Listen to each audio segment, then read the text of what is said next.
A gente vai falar bastante sobre a reforma trabalhista que na última semana completou 5 anos. E agora, com o novo governo eleito de Lula, pode ter algumas mudanças, como você viu na matéria de Nani Cox. Para comentar sobre esse assunto, a gente recebe agora o advogado trabalhista Rafael Lara Martins, que é presidente da OAB de Goiás. Rafael, um ótimo dia a você. Bom dia a todos vocês. Prazer estar aqui. Perfeito, a gente começa falando sobre isso no Jornal da Manhã, segunda edição. Eu queria saber o seguinte, Rafael, a gente sabe que no governo de Lula, essas questões da reforma trabalhista, elas vão ser alteradas, teremos algumas alterações, eles vão reaver algumas coisas relacionadas a isso. Como que o mercado aqui deve sentir isso? Isso deve significar algum tipo de retrocesso para o Brasil? Olha, em 2017 houve uma nova articulação dentro das relações de trabalho com a reforma trabalhista, incentivando empregabilidade, incentivando a economia, fazendo com que todos olhassem para o direito de trabalho do Brasil de uma forma mais moderna. Só que os sindicatos, especialmente sindicatos de trabalhadores, sempre reclamaram de uma série de perdas de direitos, e agora, com o governo Lula sendo eleito, existe, durante a campanha eleitoral, até um debate de acabar com a reforma trabalhista.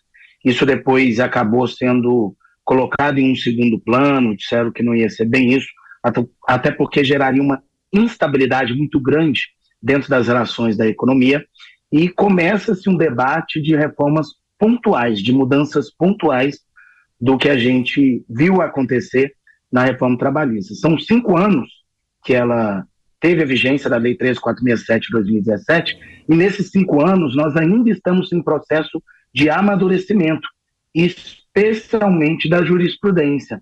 É cedo para causar uma grande mudança novamente no direito do trabalho. Perfeito. O nosso comentarista Diogo Schelp também tem uma pergunta. Bom dia para você também, Diogo. Bom dia, Paula. Bom dia a todos que nos acompanham. Doutor, bom dia. Doutor, entre os pontos que estão sendo discutidos aí, colocados como provavelmente deverão sofrer mudanças ou tentará se alterar, é a questão da atuação dos sindicatos, né? Principalmente no que se refere aí à possibilidade de empregadores e empregados negociarem sem o respaldo necessariamente dos sindicatos. E também sobre a questão da contribuição sindical. Como que o senhor vê isso, considerando que, obviamente, muitas das centrais sindicais são ligadas ao PT e, portanto, foram enfraquecidas por essa reforma, e agora o PT, enfim, tenta reverter isso. Como o senhor vê isso? Que impacto isso vai ter nas negociações trabalhistas? Olha, em primeiro lugar, antes de falar em impacto de qualquer tipo de negociação sindical, a gente precisaria parar de olhar para as relações sindicais de forma pontual. Isso aconteceu em 2017, estão fazendo novamente hoje, é muito ruim.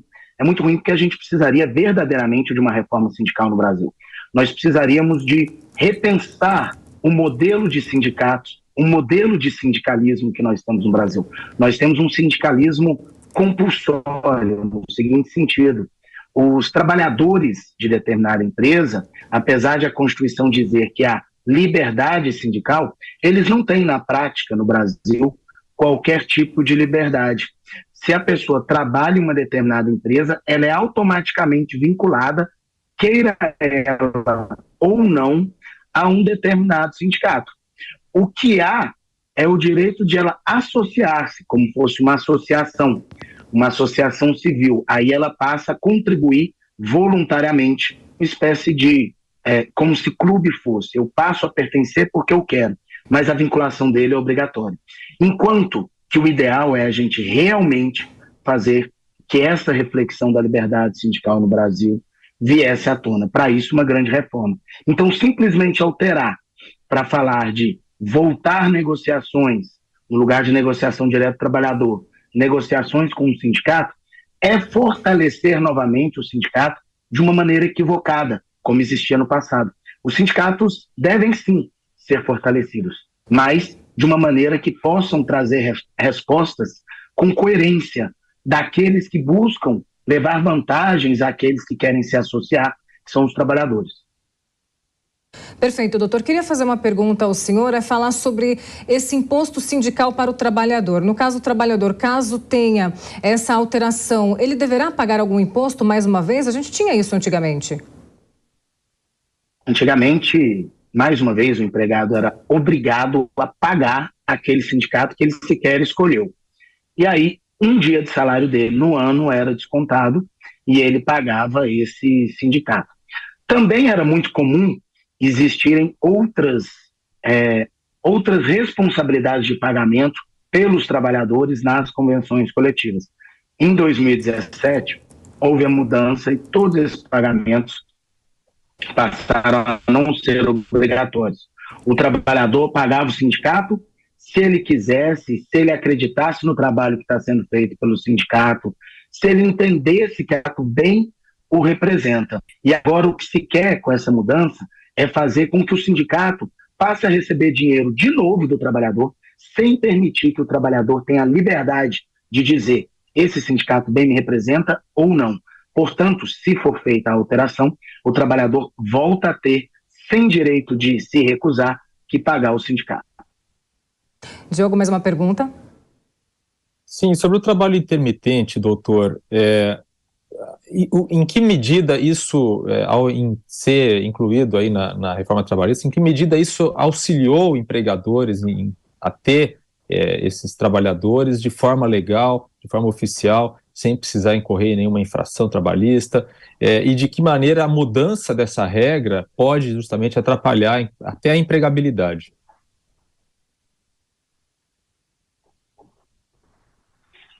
Olha, quando surge a modalidade de 2017, talvez está uma cara. Acho que perdemos conexão com o doutor. Será que a gente consegue? Acho que ele não me ouve. A gente volta para as informações de hoje. Daqui a pouquinho a gente continua a nossa entrevista.